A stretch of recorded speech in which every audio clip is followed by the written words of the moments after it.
Before we begin this descent into one of the most peculiar and unsettling chapters of domestic espionage, please take a moment to subscribe to the channel. It helps us uncover these lost files from the archives of the Cold War.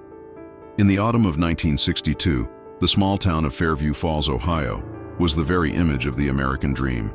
It was a place of manicured lawns, white picket fences, and the comforting hum of industry. Located just 15 miles from the Wright-Patterson Air Force Base, Fairview Falls was a bedroom community for the men who were building the engines of the Cold War. Engineers, physicists, and logistics officers returned home every evening to this sanctuary of suburban peace, leaving the anxieties of the nuclear age at the security gates of the base. At the heart of this community was Boy Scout Troop 314. Troop 314 was more than just an after-school activity. It was an institution. Led by Scoutmaster Arthur "Art" Miller, a 45-year-old veteran of the Pacific Theater, the troop was a training ground for the values the town held dear: loyalty, obedience, and preparedness. Miller was a man of routine.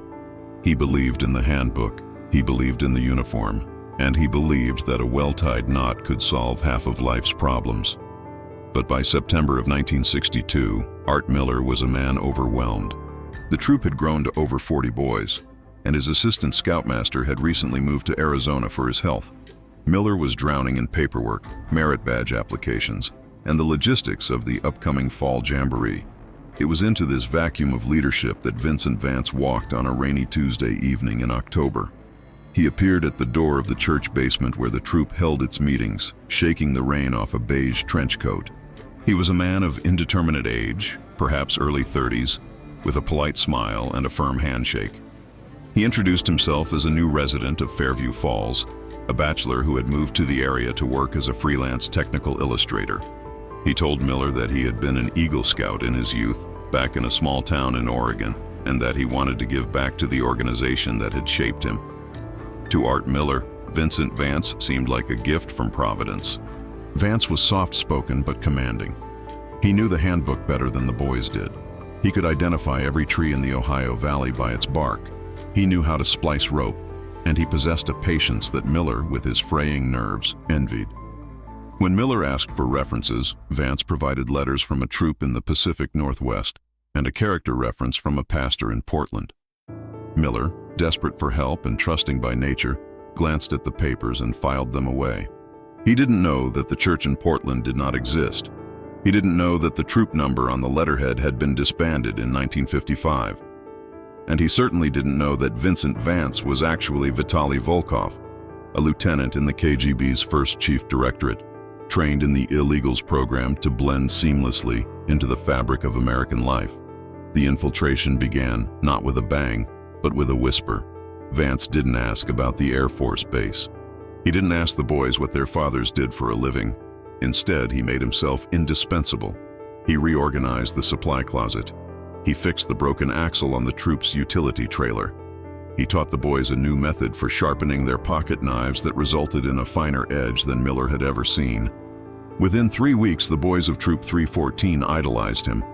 He was the cool uncle, the capable leader, the man who always had a stick of gum or a word of encouragement. But there were signs, tiny fractures in the persona that went unnoticed in those early days. During a map reading session, Vance corrected a boy on the magnetic declination of the region with a mathematical precision that was unusual for a technical illustrator. On another occasion, while helping clean up the coffee station, he caught a falling glass mug with reflexes that were almost cat-like, a burst of speed that vanished as quickly as it appeared. These were the habits of a man trained to survive in hostile environments, a man who had spent years learning to suppress his instincts. For the KGB, placing an operative inside the Boy Scouts of America was a masterstroke of asymmetric warfare. It was the ultimate camouflage. Who would suspect the man teaching 12-year-olds how to build a campfire? Who would look for a spy in a uniform that symbolized innocent patriotism? The objective of Operation Forest Green, as it was known in Moscow Center, was not the boys themselves. The boys were merely the conduit. The target was the domestic sphere of the defense industry.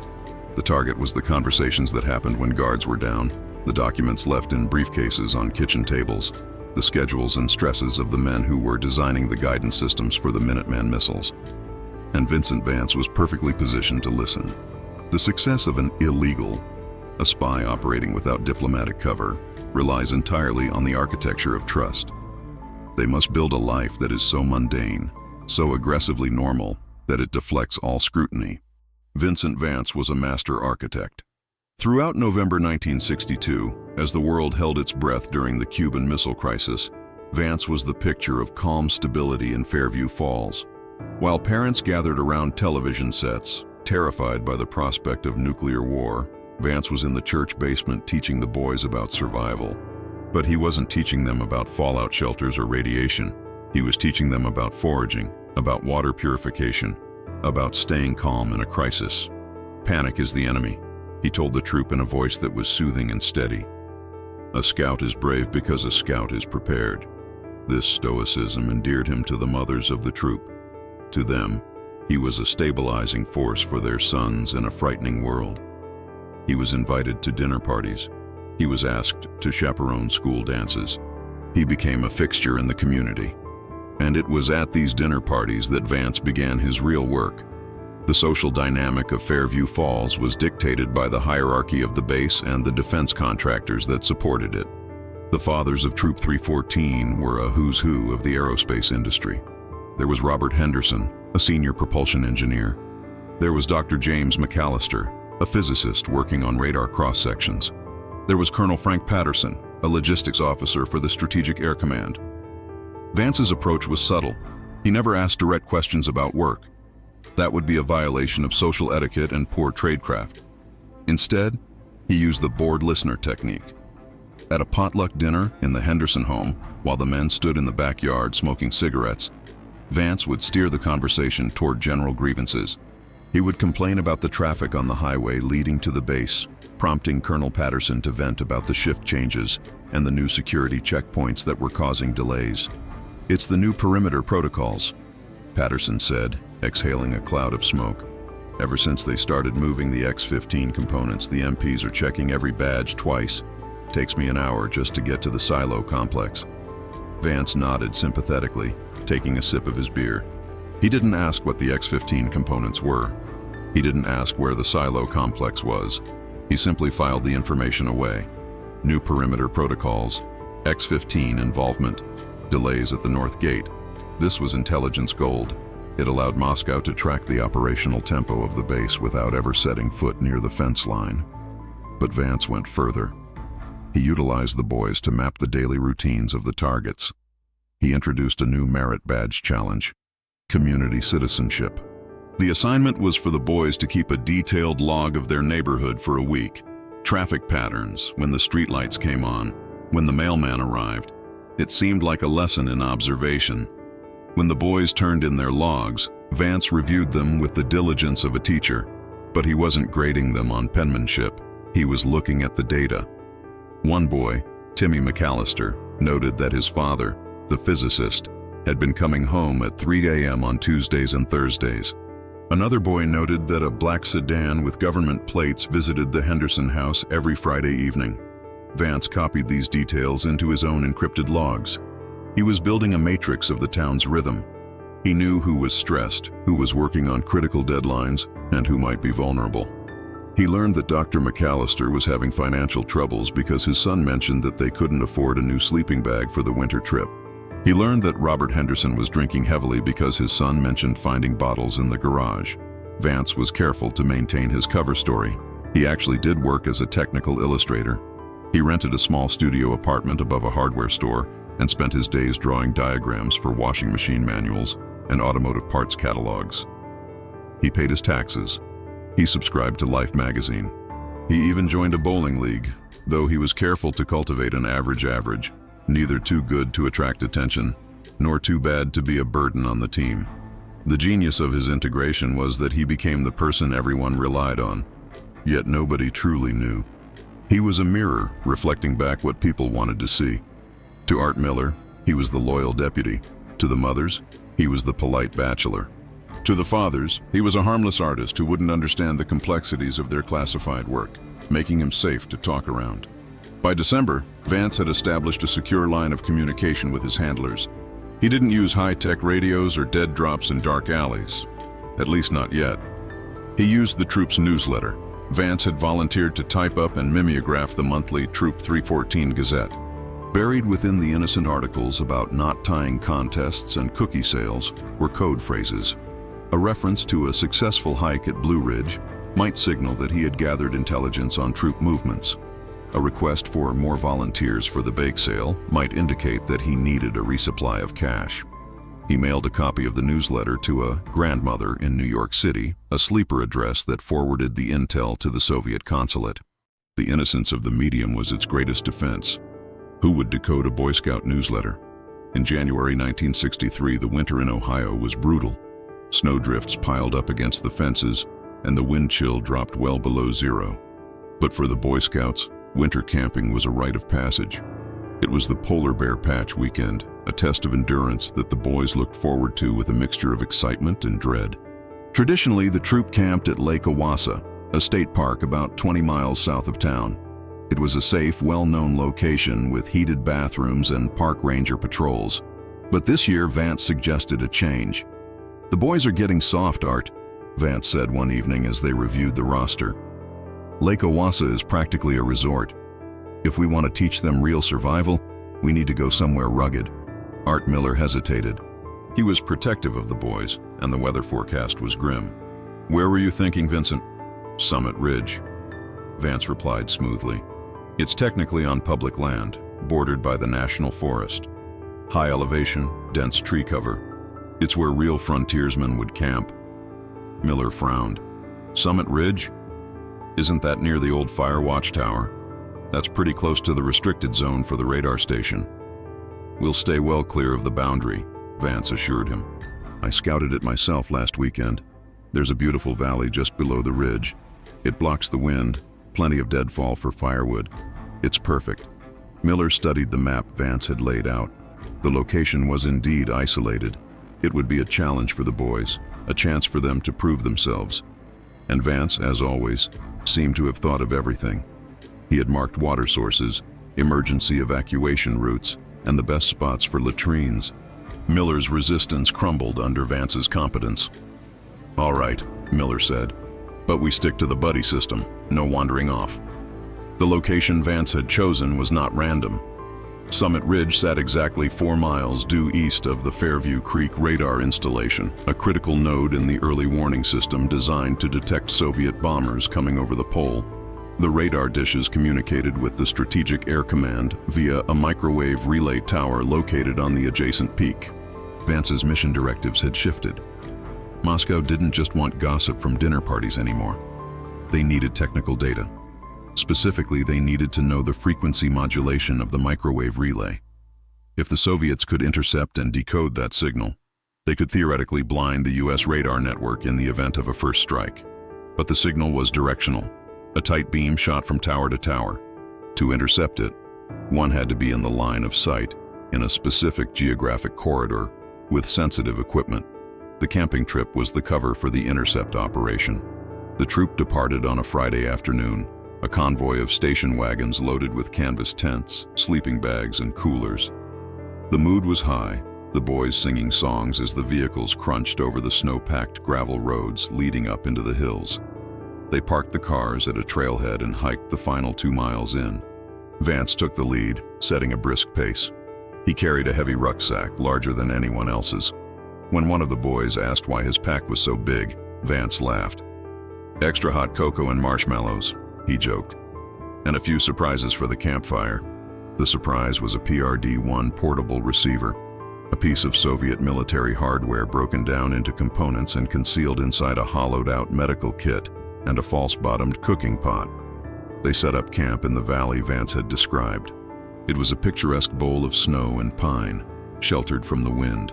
As the boys busied themselves with setting up tents and gathering firewood, Vance went to work. He volunteered to dig the latrine, a task no one else wanted. He chose a spot on a slight rise, just outside the main circle of the camp. It offered a direct line of sight to the distant microwave tower, which was visible only as a blinking red light against the darkening sky. That night, after the campfire had burned down to embers and the boys were zipped into their sleeping bags, Vance volunteered for the first watch. Art Miller, exhausted from the hike, gratefully accepted. "Wake me at 200, Vincent," Miller mumbled, crawling into his tent. "Sleep well, Art. I've got the perimeter," Vance replied. Once the camp was silent, save for the snoring of 40 boys and men, Vance moved. He retrieved the components from his pack. In the freezing darkness, working by feel, he assembled the receiver. He extended a telescopic antenna, disguising it among the branches of a pine tree. He donned a pair of heavy headphones and began to sweep the frequencies. He was looking for the side lobes, the spillover energy from the microwave beam. It was a faint signal, easily lost in the static of the atmosphere. For an hour he heard nothing but hiss. The cold seeped through his boots, numbing his toes. But Vance did not move. He was a statue of concentration. Then, at 01:45, he caught it. A rhythmic pulsing sound, the digital heartbeat of the American Defense Network. He fine-tuned the dial, locking onto the signal. He pulled a small tape recorder from his pocket, connected it to the receiver, and hit record. For 20 minutes, he captured the encrypted data stream. This tape, once smuggled out of the country, would allow Soviet cryptographers to analyze the structure of the American data packets. He dismantled the equipment just as the wind began to pick up. By the time Art Miller crawled out of his tent at 02 hours to relieve him, Vance was sitting on a log, stoking the fire, looking for all the world like a dedicated scout leader keeping the darkness at bay. "Anything to report?" Miller asked, rubbing sleep from his eyes. "Quiet as a church mouse," Vance said, smiling. "Just the wind and the stars." The success of the Summit Ridge operation emboldened Vance's handlers. The data on the tape had been fragmentary, but promising. Now, they wanted visuals. They needed to know the orientation of the new dishes being installed at the main facility. But the radar station was surrounded by a double chain-link fence topped with razor wire and patrolled by dogs. Getting close was impossible for a civilian. Vance proposed a solution that was as audacious as it was simple: the Photography Merit Badge. In the spring of 1963, Vance announced that he was donating 5 high-quality cameras to the troop. They were 35mm rangefinders, ostensibly surplus he had acquired from a friend in the city. In reality, they were modified Zenit cameras, rugged and reliable, capable of taking high-resolution images at long distances if equipped with the right lenses. "Photography is about seeing the world clearly," Vance told the boys during a Tuesday night meeting. "It's about documenting reality. For this merit badge, I want you to capture the machinery of our town, the trains, the bridges, the industry." He organized a Saturday excursion to the perimeter roads. The plan was to hike along the public roads that skirted the industrial district and the outer edges of the Air Force Base. It was technically public property, perfectly legal for photography, but rarely visited by pedestrians. Vance assigned specific targets to specific boys. He gave Timmy McAllister, the physicist's son, the best camera. "Timmy, you have a good eye for geometry," Vance said. "I want you to focus on the structures on the hill, the way the metal catches the light. See those big towers? Try to get a clear shot of the lattice work." The structures on the hill were the support pylons for the new tracking radar. The troop marched out, cameras clicking. To any passing MP or security guard, it was a harmless scene, a group of boys in uniform learning a hobby. If a guard stopped them, Vance was ready. He would play the apologetic, ignorant scout leader. "Oh, I'm so sorry, officer. We're just working on a merit badge. We didn't realize this view was restricted. We'll move along right away." It was a shield of plausible deniability that no adult spy could ever replicate. But the real tradecraft was in the film. Vance had instructed the boys that developing the film was a delicate chemical process that required supervision. "Don't take these to the drugstore," he warned them. "The chemicals they use are cheap and will ruin your contrast. We'll develop them together in the dark room I've set up in the church basement." The following Wednesday, Vance transformed the church's utility closet into a dark room. Red bulbs replaced the standard lights. Trays of chemicals lined the tables. The smell of acetic acid filled the air. Vance guided the boys through the process, showing them how to spool the film and agitate the developer. But he practiced a sleight of hand that would have impressed a magician. When Timmy McAllister's roll of film, the one containing the shots of the radar pylons, came out of the canister, Vance quickly swapped it with a dummy roll he had in his apron pocket. "Oh, looks like this one got overexposed, Timmy," Vance said, holding up the dripping strip of negatives from the dummy roll, which were completely black. Must have opened the camera back by mistake. Don't worry, it happens to the best photographers. You can try again next week. Timmy was disappointed, but he accepted the expert's judgment.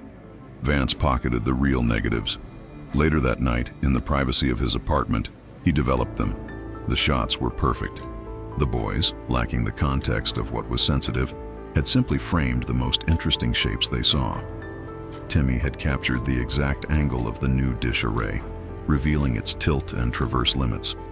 Vance made contact prints and hid them inside the hollow spine of a hardcover copy of Huckleberry Finn. He mailed the book to a rare book collector in Alexandria, Virginia. However, this operation left a loose end. One of the boys, a quiet, observant kid named David Carter, had been standing next to Timmy when he took the photos.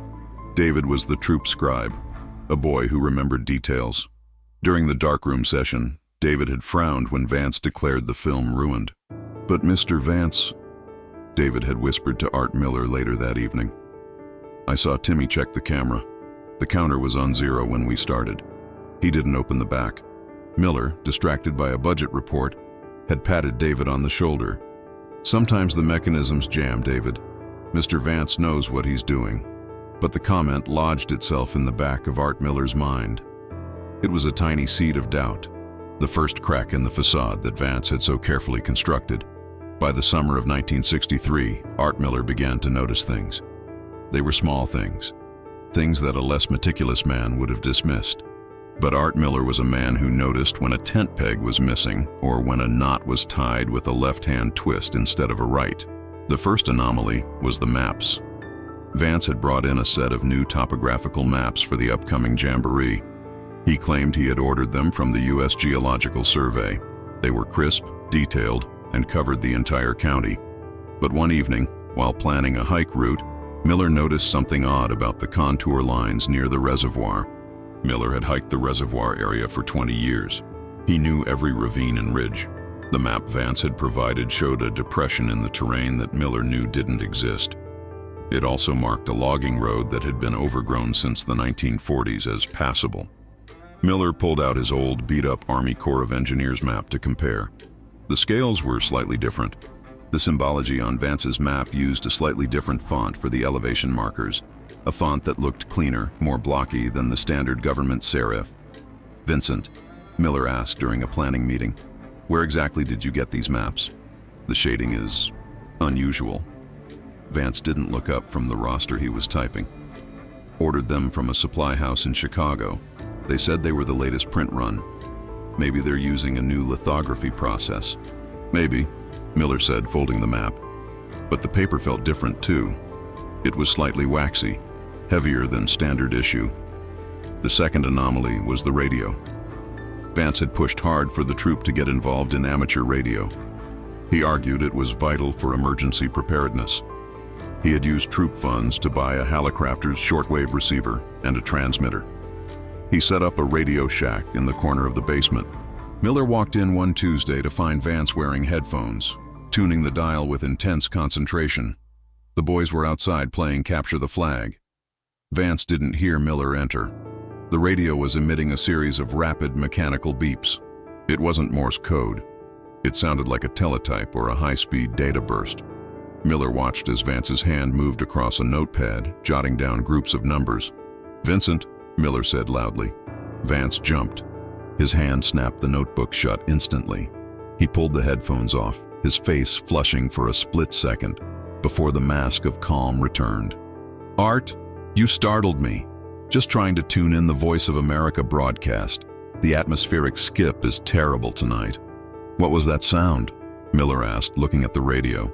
"Sounded like machine gun fire." "Interference," Vance said smoothly. "Ignition noise from a passing truck, most likely.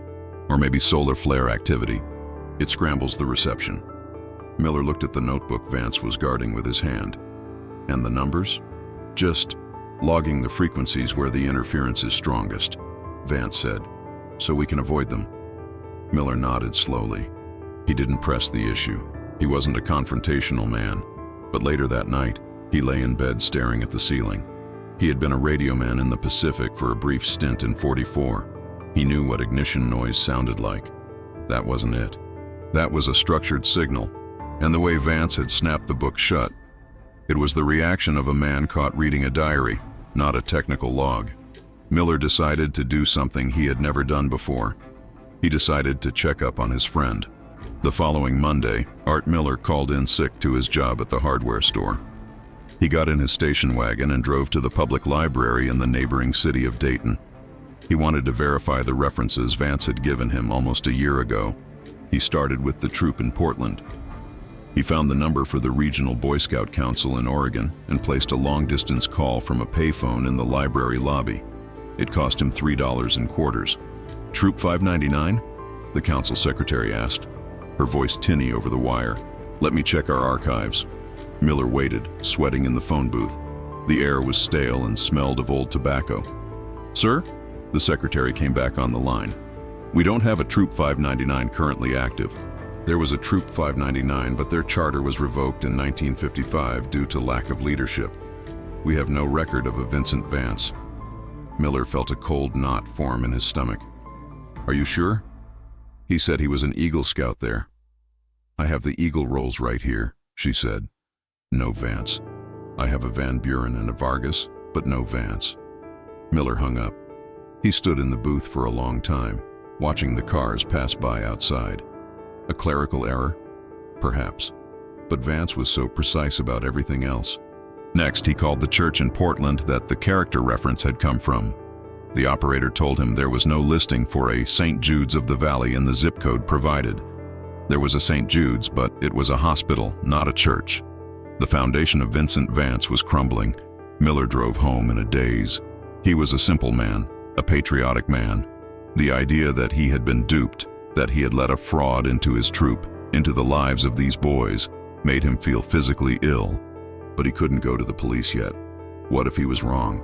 What if Vance had just embellished his resume to get the volunteer spot because he was lonely? Being a liar wasn't a crime. Miller needed proof of intent. He needed to know what Vance was doing. When he returned to Fairview Falls, he went straight to the church. It was late afternoon and the basement was empty. He used his master key to enter. He went to the radio shack. The notebook was gone, of course. Vance never left it behind. Miller began to search the area. He looked under the tables, behind the filing cabinets. He didn't know what he was looking for. A Soviet flag? A code book? It felt ridiculous. He felt like a character in a cheap paperback novel. Then he checked the trash can. It had been emptied, but a single crumpled piece of carbon paper lay at the bottom, stuck to a discarded gum wrapper. Miller fished it out. He smoothed it on the table. It was a carbon copy of a supply request form Vance had typed up for the troop. 10 coils of nylon rope, 5 boxes of matches, 2 propane tanks. Innocuous stuff. But Miller held it up to the light. He looked at the indentations where the typewriter keys had struck the paper. In the blank space at the bottom of the form, where no text should be, there were faint, ghostly impressions. Vance must have used the same carbon sheet for a previous document, or perhaps he had typed a message on a piece of paper placed over this form to cushion the keys. Miller squinted. The impressions were hard to read. He grabbed a pencil and lightly shaded over the area, a trick he'd learned from a detective movie. Letters began to emerge. They were jumbled, random strings of consonants.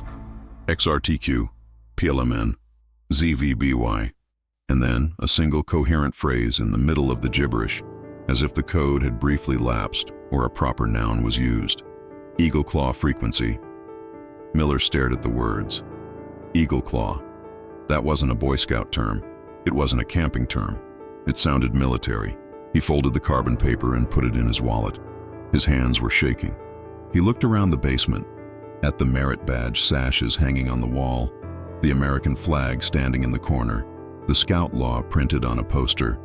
A Scout is trustworthy, loyal, helpful. The betrayal cut deeper than fear. This wasn't just a lie. This was an invasion. And Art Miller, the hardware store clerk and weary scoutmaster, realized with terrifying clarity that he was the only line of defense left. Art Miller sat in his kitchen, the carbon paper resting on the formica table like a poisonous insect. The house was silent, his wife asleep upstairs. The only sound, the hum of the refrigerator and the ticking of the wall clock. It was 3 a.m. on a Tuesday in August 1963. The phrase Eagle Claw frequency meant nothing to a civilian. It sounded like an adventure serial or a comic book title. But in the context of Fairview Falls, 15 miles from a strategic air command logistics hub, it carried a weight that made Miller's hands tremble. He didn't know who to call. The local sheriff? Sheriff Tate was a good man, but his experience was limited to drunk drivers and petty theft. He wouldn't know what to do with a Soviet illegal. He might just march over to Vance's apartment and knock on the door, spooking the bird before the cage could close. Miller decided to do the only thing he could think of. He went fishing. 2 days later, Miller invited Colonel Frank Patterson to go fishing at the reservoir. Patterson, the logistics officer for the Strategic Air Command, was a man who carried the weight of the world in his shoulders and welcomed any excuse to stare at a bobber for a few hours. They took Patterson's small aluminum boat out to the middle of the lake, far from the shore, far from listening ears. For the first hour, they talked about nothing: the heat, the mosquitoes, the disappointing performance of the Cleveland Indians. Then Miller cast his line and kept his eyes on the water. "Frank," Miller said, keeping his voice casual, "I heard something odd the other day. One of the boys, his uncle works over at the base in comms. Kid was spouting off some nonsense words he overheard. Wanted to know if they were cool code names." Patterson grunted, lighting a cigar. "Kids hear all sorts of things, Art. Usually garbage." "Yeah, that's what I figured," Miller said. He kept saying Eagle Claw, wanted to know if it was a new jet fighter. The reaction was instantaneous. Patterson didn't drop his rod, but his posture stiffened. He stopped chewing his cigar. He turned his head slowly to look at Miller, his eyes behind his sunglasses completely unreadable. "Which boy?" Patterson asked. His voice had lost all its leisurely warmth. It was cold, hard, and precise. I don't remember exactly," Miller lied, his heart hammering against his ribs. "One of the younger ones might have just been repeating something from a movie." "Eagle Claw," Patterson said, lowering his voice, "is not a movie, Art. And if a kid is saying that name, you need to tell me exactly who he is. That is a special access program. Even the name is classified secret." Miller swallowed. Is it frequencies? Radio stuff?" Patterson stared at him for a long moment. "Drop it, Art. Don't ask questions about this. If you hear that name again, you call me. Immediately. Do you understand?" "Understood," Miller said. He had his answer. Vance wasn't just stealing supply schedules or merit badge ideas. He was hunting for the command and control protocols for a classified operation. And if Vance had typed that phrase, it meant he was close. He wasn't just looking for it, he was likely already monitoring it, trying to find the specific frequency band to jam or intercept. The realization terrified Miller. He was sitting in a boat with a man whose secrets were being siphoned off by the very person Miller had welcomed into his troop. He felt complicit. He felt like a traitor by association. He knew he couldn't wait any longer. He had to go to the FBI. The FBI field office in Cincinnati was located in the Federal Building, a monolithic limestone structure that felt designed to intimidate. Art Miller walked in on a Monday morning, wearing his best suit, clutching a manila envelope containing the carbon paper and the notebook of observations he had started keeping on Vance. He was kept waiting in the lobby for 45 minutes. When he was finally called back, he was led to a small windowless interview room. 2 men entered. One introduced himself as Special Agent Thomas Thorne, a man with a face like a clenched fist and a suit that looked slept in. The other, younger and sharper, was Agent Willis. "Mr. Miller," Thorne said, sitting down and lighting a cigarette. "You said on the intake form you have information regarding national security. That's a heavy phrase to throw around to skip the line." "I didn't do it to skip the line," Miller said, his voice shaking slightly. "I did it because my assistant scoutmaster is a spy." Thorne exchanged a glance with Willis. A weary, cynical look. "They got these kinds of tips all the time. Paranoid neighbors, jealous ex-husbands, people who saw reds under every bed." "A spy," Thorne repeated. "In the Boy Scouts." "I know how it sounds," Miller said. He pushed the envelope across the table. "His name is Vincent Vance. He claims to be from Oregon. There is no record of him there. He claims to be an illustrator. I've never seen him draw anything but maps. And last week I found this in the trash at our meeting hall. Thorne opened the envelope. He used a pencil to slide the carbon paper out. He looked at the rubbing Miller had made, the faint letters spelling out Eagle Claw Frequency. Thorne's eyes narrowed. He stopped smoking. He looked at the paper, then at Miller, then back at the paper. The skepticism evaporated, replaced by a predatory intensity. "Where did you find this?" Thorne asked quietly. "In the trash can, under a gum wrapper," Miller said. "He used a typewriter to make a supply list. He must have had this underneath or used the carbon twice." Thorne handed the paper to Willis. "Run this upstairs to cryptanalysis. Tell them to prioritize it, and get me the file on the Fairview Creek interference patterns." Willis left the room in a hurry. Thorne leaned forward. "Mr. Miller, I want you to tell me everything, from the day this man walked into your church. Every conversation, every camping trip, every question he asked the boys. Don't leave anything out." For the next 4 hours, Art Miller purged his conscience. He told them about the camping trip to Summit Ridge, the high-powered radio, the photography merit badge near the radar pylons, the questions about the father's schedules. As he spoke, he saw the pieces clicking into place for Thorne. The FBI had likely been seeing the leaks, the signal intercepts, the unexplained breaches, but had been looking for a technician at the base, a disgruntled engineer, a secretary. They hadn't been looking for a scoutmaster. "We've been tracking a burst transmission signal from that sector for 3 months, Thorne admitted, breaking protocol because he needed Miller's cooperation. Short, high-compression data bursts. We couldn't triangulate the source because it kept moving. We thought it was a mobile transmitter in a van, but if he's hiking, he carries a rucksack," Miller said. "Says it's extra cocoa, it's heavy." Thorne nodded. "A PRD-1 or a modified RS-1, portable, clever." "So you'll arrest him?" Miller asked, hopeful that the nightmare was over. "No," Thorne said, "not yet." "Why not? You have the proof." "We have proof he typed a word," Thorne said. "We don't have proof of espionage. If we grab him now, he claims he heard the word from a kid and typed it out of curiosity. He gets deported, maybe. He goes home a hero. We need to catch him in the act. We need to catch him with the equipment, transmitting or picking up a drop. So what do I do?" "You go back," Thorne said. "You act like everything is normal. You run your troop, and you help us set a trap." The trap was set for late September. Vance had suggested a night navigation exercise, a final challenge before the weather turned. He wanted the boys to navigate a course through the dense woods north of town, using only compasses and stars. "It builds confidence," Vance had argued, stripping away the reliance on landmarks. Thorne and the FBI team knew exactly why Vance wanted this location. It was a direct line of sight to the microwave relay tower during a scheduled test of the Eagle Claw system. The Air Force was planning to broadcast a new encryption key sequence at 0200 hours on Saturday. Vance intended to be on that ridge to catch it. The FBI plan was elaborate. They couldn't flood the woods with agents. Vance would spot them. He was a trained professional, likely KGB or GRU, with instincts honed to detect surveillance. Instead, they would use the scouts as cover. "We're going to infiltrate our own agents as volunteers," Thorne explained to Miller in a safe house 2 days before the event. "We have 2 agents who can pass for fathers. We'll introduce them as new transfers to the area, wanting to get their kids involved. Vance is suspicious of new people," Miller warned. "We've backstopped them," Thorne said. "Paperwork, transfer orders, the works. But the key is you, Art. You have to keep him occupied. You have to keep him feeling safe until he makes his move." The night of the exercise was moonless and cold.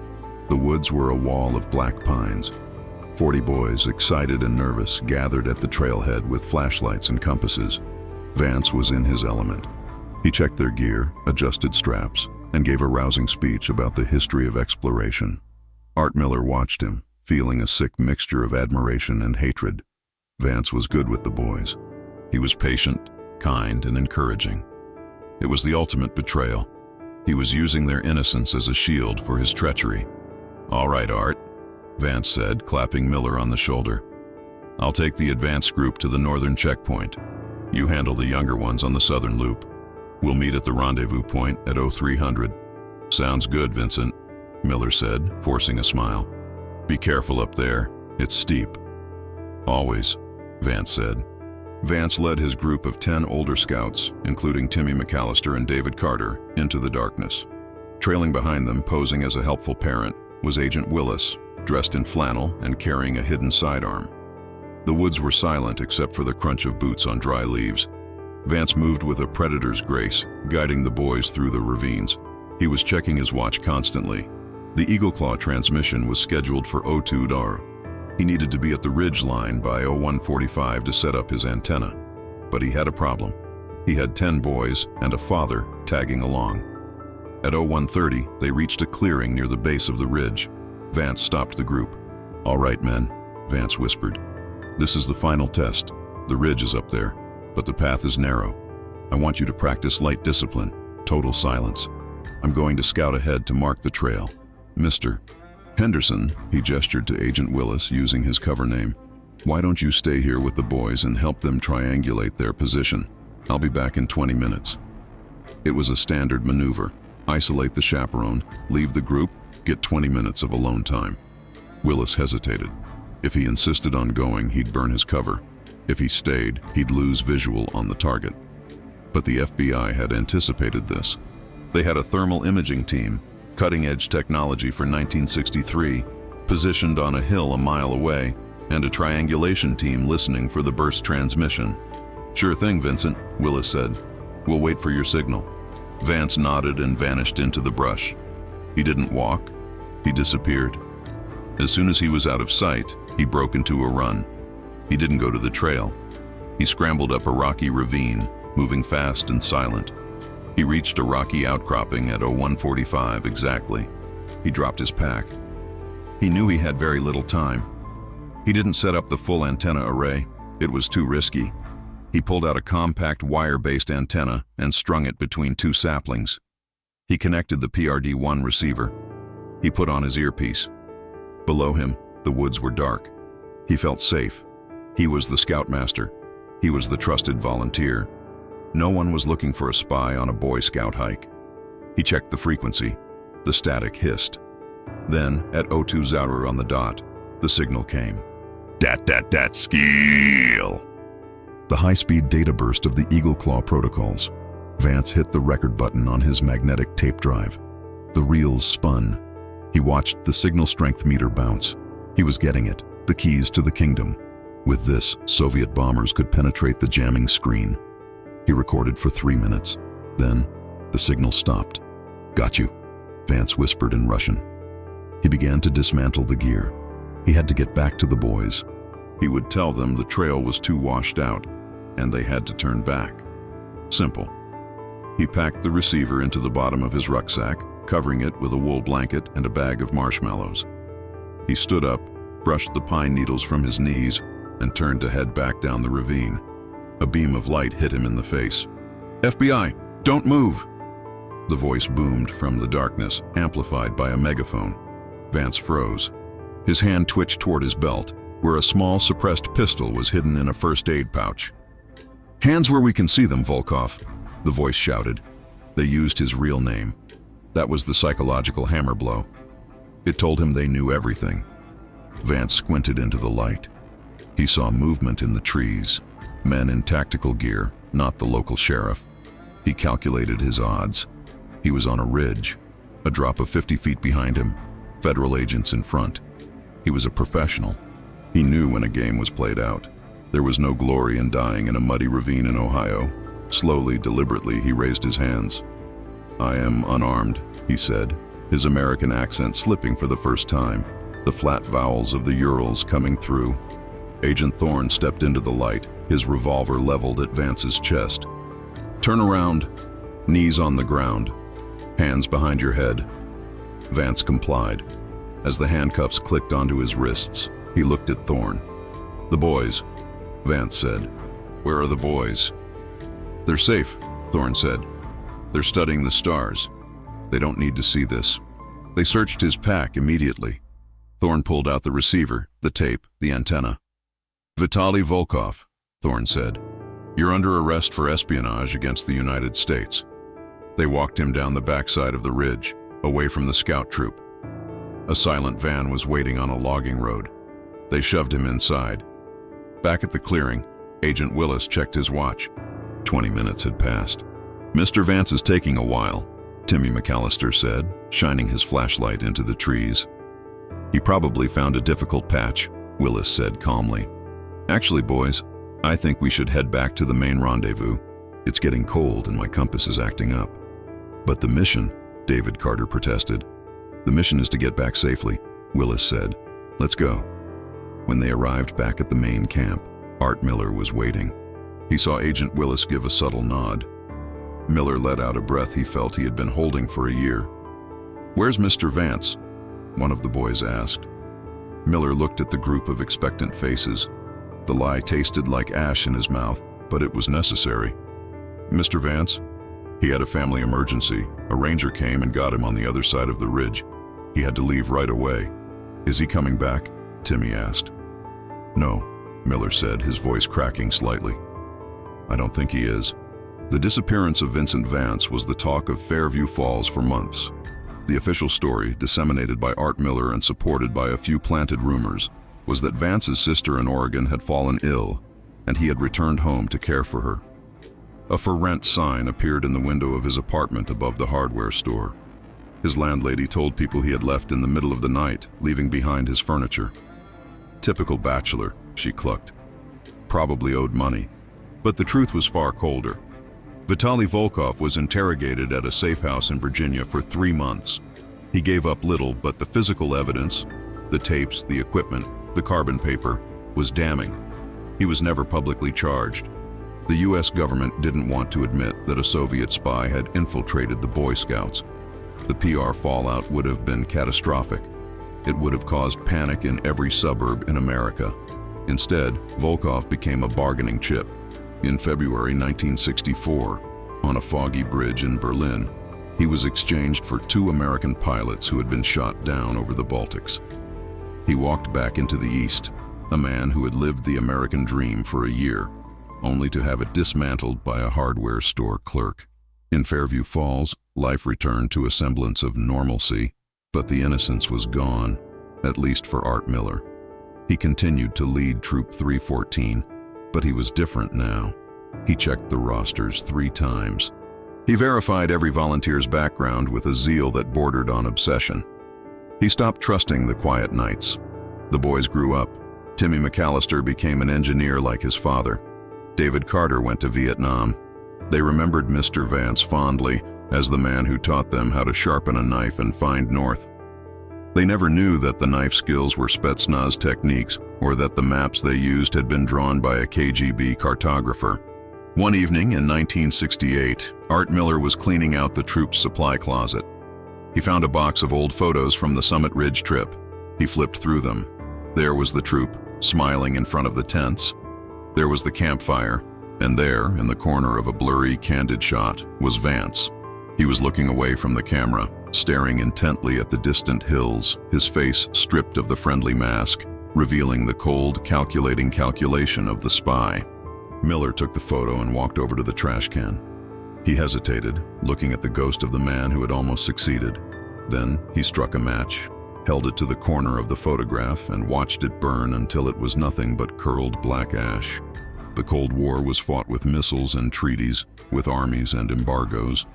But in Fairview Falls, it was fought with a carbon copy and a fishing trip. It was a war of silence, and Art Miller had won his battle, even if the world would never know. And that, my friends, is the story of how the Soviet Union infiltrated the Boy Scouts of America. A reminder that sometimes the person telling you to be prepared is the very thing you need to be prepared for. If you enjoyed this dive into the archives, please like the video and subscribe for more stories from the shadows of the Cold War. Stay vigilant.